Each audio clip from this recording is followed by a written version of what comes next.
एक दिन हम आपसे कविताओं की प्रतियोगिता करेंगे चंद्रका मात्या। उसमें भी जीत आपकी ही होगी महाराज। वाह रे इंसान, लाश को हाथ लगाता है तो नहाता है, पर बेजुबान जीव को मार के खाता है। छोड़ देते हैं भोजन जिसमें एक बाल है, फिर क्यों खाते हो अंडा जिसमें एक माँ का लाल है। एक पत्थर सिर्फ एक बार मंदिर जाता है और भगवान बन जाता है। इंसान हर रोज मंदिर जाता है फिर भी पत्थर बन जाता है।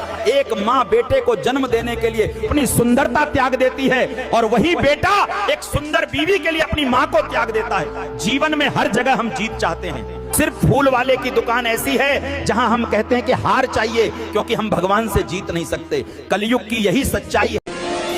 नहीं देखी,